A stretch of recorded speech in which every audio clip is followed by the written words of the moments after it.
ಕಾಮಾಕ್ಷಿ ಪಾಳ್ಯದಿಂದ ಡೌನಿಗೆ ಬಂದು ದೊಡ್ಡಮೋರಿ ಕ್ರಾಸ್ ಮಾಡಿ ಸುಮ್ನಲ್ಲಿ ಫ್ಲೈಓವರ್ ಹತ್ರ ಸರ್ವಿಸ್ ರೋಡಿಗೆ ಲೆಫ್ಟ್ ತಗೊಂಡ್ರೆ ರಾಜ್ ಕಾಲುವೆಗೆನೆ ಅಡ್ಡಡ್ಡ ಬ್ರಿಡ್ಜ್ ಕಟ್ಬಿಟ್ಟು ರೋಡ್ ಮಾಡವ್ರೆ.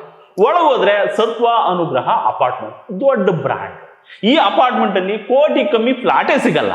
ಕರ್ಮ ಏನಪ್ಪಾ ಅಂದ್ರೆ ಕೋಟಿ ಕೊಟ್ಟು ಹೋದ್ರು ಬಿಲ್ಡಿಂಗ್ ಜಾಸ್ತಿ ದಿನ ಉಳಿಯೋ ಗ್ಯಾರಂಟಿ ಇಲ್ಲ. ಇಲ್ಲಿನ ಪ್ರೆಸೆಂಟ್ ಸಿಚುಯೇಷನ್ ಭೀಕರ, ಫ್ಯೂಚರು ಭಯಂಕರ. ಶೂಟಿಂಗಿಗೆ ಅಂತ ಹೋದ ನಮ್ಮ ಹುಡುಗರು ಸುಮ್ಮನಿಲ್ಲಾರ್ದೆ ಕೈ ಕಡಿತದೆ ಅಂತ ಗೋಡೆ ಗುಜ್ಜಿದ್ರೆ ಸಿಮೆಂಟು ಹಂಗಂಗೆ ಉದುರೋಗ್ತಾ ಇದೆ. ಉದುರ್ತಾ ಐತಲ್ಲ ಅಂತ ಇನ್ನೊಂದು ಚೂರು ಕೆರೆದಿದ್ರೆ ಕನ್ಕನ್ ಕಿಂಡಿ ಆಗೋಗ್ಬಿಟ್ಟಿರೋದು. ಬಿರುಗ್ಬಿಟ್ಟೈತಲ್ಲ ಅಂತ ಬೆರಳ ಹಾಕಿದ್ರೆ ಹೆಂಡೆ ಕಿತ್ಕೊಂಡು ಬರ್ತಾ ಇದೆ. ಕಣ್ಣಿಗೆ ಕಾಣೋ ಗೋಡೆ ಕತೆನೆ ಹಿಂಗಾಗ್ಬಿಟ್ರೆ ಕಾಣದಿರೋ ಬೇಸ್ಮೆಂಟು, ಪಿಲ್ಲರು ಇನ್ನೆಷ್ಟು ಕ್ವಾಲಿಟಿ ಇರಬೇಡ ಹೇಳಿ. ಹೆಸರಿಗೆ ಬ್ರಾಂಡ್ ದೊಡ್ಡದು, ಬಿಲ್ಡಿಂಗ್ ಕಟ್ಟಿ ಇಷ್ಟು ವರ್ಷ ಆಗೈತೆ. ಲಿಫ್ಟ್ ನೋಡ್ಬೇಕು ನೀವು, ಪ್ಲೈವುಡ್ ಹೊಡೆದು ಹಂಗೆ ಬಿಡ್ಬಿಟ್ಟವ್ರೆ. ಈ ಸರ್ವಿಸ್ ಲಿಫ್ಟ್ಗಳು ಇರ್ತಾವಲ್ಲ ಹಂಗಿದಾವೆ. ಅಕಸ್ಮಾತ್ ಬೆಂಕಿ ಬಿದ್ದರೆ ಉರಿದು ಬೋದಿ. ಬೆಂಕಿ ಹಾರಿಸೋ ಫೈರ್ ಸೇಫ್ಟಿ ಎಕ್ವಿಪ್ಮೆಂಟ್ ಹುಡುಕ್ಬೇಕು, ಎಲ್ಲೋ ಚಲಾಕ್ಲಿ. ಫಸ್ಟ್ ಆಫ್ ಆಲ್ ಈ ಬಿಲ್ಡಿಂಗ್ಗೆ ಫೈರ್ ಸೇಫ್ಟಿನೇ ಇಲ್ಲ. ಅಟ್ಲೀಸ್ಟ್ ಸರ್ಟಿಫಿಕೇಟು ಇರುವಂತೆ ಕೊಂಡ್ರಿ. ಮಕ್ಕಳಿಗೆ ಆಟ ಆಡೋದಕ್ಕೆ ಅಂತ ಪ್ಲೇ ಏರಿಯಾ ಅಂತ ಮಾಡ್ಬಿಟ್ಟವ್ರೆ. ಮಳೆ ಬಂದ್ರೆ ಇದೇ ಸ್ವಿಮ್ಮಿಂಗ್ ಪೂಲ್ ಆಗ್ಬಿಡುತ್ತೆ, ಬೇಕಾದ್ರೆ ಈಜ್ಕೋಬಹುದು. ಇಲ್ಲಿರೋ AC ಯೂನಿಟ್ಗಳು ನೋಡ್ಬೇಕು ನೀವು, ನೀರಿಳಿದು ಅಧ್ವಾನಿದೋಗ್ಬಿಟ್ಟವೆ. ಇಲ್ಲಿ ಯಾವಾಗ ಯಾವುದು ಯಾರ ತಲೆ ಮೇಲೆ ಬೀಳುತ್ತೋ ಗೊತ್ತಿಲ್ಲ. ಸಾವಿರಾರು ಫ್ಲಾಟ್ಗಳಿದಾವೆ, ಲಕ್ಷಾಂತರ ಜನ ಇಲ್ಲಿ ವಾಸ ಮಾಡ್ತಾರೆ. ಇಷ್ಟು ಕಳಪೆಗಳು ಮಾಡೋದಲ್ಲಿ ಬಿಲ್ಡಿಂಗ್ ಕಟ್ಟಿದ್ರೆ ಅಲ್ಲಿರೋ ಜೀವಗಳ ಗತಿ ಏನು ಅಂತ. ಇಲ್ಲಿರೋಗಳಿಗೆ ಜೀವ ಕೈಯಲ್ಲಿ ಹಿಡ್ಕೊಂಡು ಬದುಕೋ ಪರಿಸ್ಥಿತಿ ಕೊಂಡ್ರಿ. ಆಮೇಲೆ ಇಷ್ಟು ದೊಡ್ಡ ಅಪಾರ್ಟ್ಮೆಂಟ್ಗೆ ಇನ್ಶೂರೆನ್ಸೇ ಇಲ್ವಂತೆ, ಎಲ್ಲೋ ಬಿಡ್ಕೊತೀರ. ಕೋಟಿ ಕೊಟ್ಟು ಫ್ಲಾಟ್ ತಗೊಂಡ್ರು ಕರೆಂಟ್ ಕನೆಕ್ಷನ್ ನೆಟ್ಗಿಲ್ಲ ಅಂದ್ರೆ ಹೆಂಗ್ ಬದುಕ್ತಾರೆ?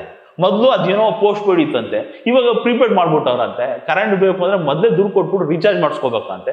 ಹೆಚ್ಚು ಕಮ್ಮಿ ಆದ್ರೆ ಇಡೀ ಬಿಲ್ಡಿಂಗ್ ಕರೆಂಟ್ ಗಾನ. ಇಲ್ಲಿ ಎಲ್ಲಾ ಫೆಸಿಲಿಟಿ ಒಂದೇ ಕಡೆ ಸಿಗುತ್ತೆ ಅಂದ್ಬಿಟ್ಟು ಅಪಾರ್ಟ್ಮೆಂಟ್ ಸೇಫ್ ಅಂತ ಬಂದು ಸೇರ್ಕೊಂಡ್ರೆ ಇಲ್ಲಿ ವಿಚಿತ್ರ ಹಿಂಸೆಗಳು. ಪಾಪ ಇವ್ರ ಅಸೋಸಿಯೇಷನ್ ಗೋಲ್ಡ್ ಕೇಳಿದ್ರೆ ಅದನ್ನೇ ಒಂದು ಸೀರೀಸ್ ಮಾಡ್ಬೇಕೋ ಏನೋ. ಈ ಬಿಲ್ಡಿಂಗ್ ಕಟ್ಸಿರೋ ಬಿಲ್ಡರು ಇನ್ನೂ ಪೂರ್ತಿಯಾಗಿ ಹ್ಯಾಂಡ್ ಓವರೇ ಮಾಡಿಲ್ವಂತೆ. ಜಾಸ್ತಿ ಮಾತಾಡಿದ್ರೆ ಕೇಸ್ ಹಾಕ್ಬಿಡ್ತಾರಂತೆ.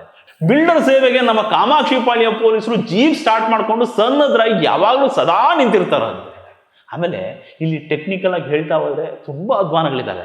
ಲಿಮಿಟಿಂಗ್ ಮೀರಿ ಫ್ಲಾಟ್ಸ್ ಕಟ್ಟಿ ಮಾರ್ಬಿಟ್ರು. ತಗೊಂಡಿರೋ ಪ್ಲಾನ್ಗೂ ಕೊಡ್ಸಿರೋ ಫ್ಲಾಟ್ಗಳಿಗೂ ಅಜಗಜಾಂತರ ವ್ಯತ್ಯಾಸ. ಇವಾಗ ಅಲ್ಲಿರೋ ಅಮಾಯಕರು ಅನುಭವಿಸ್ಬೇಕಷ್ಟೆ. ಇಂಥ ಬಿಲ್ಡಿಂಗ್ ಅಲ್ಲಿ STP ಪ್ಲಾಂಟ್ ಇರೋದೇ ಡೌಟು, ಇದ್ರೆ ಹೊರ್ಗಾಗ್ತಿರೋದು ಡೌಟು. ಪಕ್ಕದಲ್ಲಿ ಹೆಂಗೂ ದೊಡ್ಡ ರಾಜಕಾಲುವೆ ಹರಿತೈತೆ, ಅದಕ್ಕೆ ಹೊಂದ್ಕೊಂಡೋಗೋ ಕಾಂಪೌಂಡ್ ಇದೆ. ಇಡೀ ಅಪಾರ್ಟ್ಮೆಂಟ್ ಕೊಳಚೆನ ಇದಕ್ಕೆ ಕನೆಕ್ಟ್ ಮಾಡಿದ್ರು ಆಶ್ಚರ್ಯ ಪಡಂಗಿಲ್ಲ ಬಿಡಿ. ಹೊಟ್ಟೆಗೆ ಇಡ್ಲಿ ಸಾಂಬಾರು ತಿನ್ನೋ ಪೊಲ್ಯೂಷನ್ ಕಂಟ್ರೋಲ್ ಬೋರ್ಡ್ ಆಫೀಸರ್ಗಳು ಯಾರಾದ್ರೂ ಇದ್ರೆ ಹೋಗಿ ಒಂದ್ಸರಿ ನೋಡ್ಬೋದು. ಇಲ್ಲೂ ಯಾಮಾರಿಸ್ಬಿಟ್ಟವ್ರಂತೆ ಕಣ್ರಿ. ಈ ರಾಜಕಾಲುವೆ ವಿಚಾರದಲ್ಲೂ ಒಂದು 50 ಮೀಟರ್ ಬಫರ್ ಝೋನ್ ಬಿಡ್ಬೇಕಲ್ಲ, ಅದನ್ನು ಸೇರಿಸಿ ಲೆಕ್ಕ ತಗೊಂಡು ಇಲ್ಲಿರೋರಿಗೆ ಹಂಚ್ಬಿಟ್ಟವ್ರಂತೆ. ಇರೋ 4 ಎಕರೆ ಜಾಗಕ್ಕೆ 6 ಎಕರೆ ಲೆಕ್ಕ ತೋರಿಸ್ತಾರಂತೆ ಬಿಲ್ಡ್ರು. ಈ ಡಾಕ್ಯುಮೆಂಟ್ ವಿಚಾರಕ್ಕೆ ಬಂದ್ರೆ ಅದು ಒಂದು ಸಪ್ರೇಟ್ ಎಪಿಸೋಡ್ ಮಾಡ್ಬೇಕು ಕೊಡಿ. ಆಮೇಲೆ ಇವುಗಳನ್ನೆಲ್ಲ ನೋಡ್ಕೊಳ್ಳೋದಕ್ಕೆ ರೇರಾ ಅಂತ ಒಂದು ಡಿಪಾರ್ಟ್ಮೆಂಟ್ ಐತೆ, BMTF ಐತೆ. BBMP ಇಲ್ಲಿ ರಾಶಿ ಇಂಜಿನಿಯರ್ಗಳು ಬಿದ್ದೋಕೊಂಡ್ರಿ. ಇವುಗಳು ಬಾಯಿಗೆ ಅದು ಯಾವ ಬ್ರಾಂಡ್ ಡಸ್ಟ್ ತುಂಬೋರೋ ಈ ಬಿಲ್ಡ್ರು. ಅವುಗಳು ಹೊಟ್ಟೆಗೆ ರೈಸ್ ತರದ್ದೇನಾದ್ರು ತಿಂದಿದ್ರೆ ಇಷ್ಟೆಲ್ಲ ಅಧ್ವಾನಗಳು ಆಗ್ತಿರಲಿಲ್ಲ. ಇಲ್ಲಿನ ವಾತಾವರಣದ ವೈಪರೀತ್ಯಗಳನ್ನು ನೋಡಿದ್ರೆ ಇದು ಸಾಧಾರಣಕ್ಕೆ ಬಗೆಹರಿಯೋ ತರ ಕಾಣಿಸ್ತಾ ಇಲ್ಲ. ನಮ್ಮ ಬೆಂಗಳೂರು DC ಸಾಹೇಬರು ಇದನ್ನ ಚೂರು ತಲೆಗೆ ತಗೊಂಡ್ರೆ ಬಗೆಹರಿಸ್ಕೊಳ್ಬೋದೇನೋ. ಅದನ್ನು ಬಿಟ್ಟು ಬ್ರ್ಯಾಂಡ್ ದೊಡ್ಡೋರ್ ವಿಷಯ ಅಂತ ಡಿಸ್ಟೆನ್ಸ್ ಮೇಂಟೈನ್ ಮಾಡಿದ್ರೆ ಈ ಅಪಾರ್ಟ್ಮೆಂಟ್ ಅಲ್ಲಿರೋ ಜೀವಗಳನ್ನ ಭಗವಂತನೇ ಕಾಪಾಡ.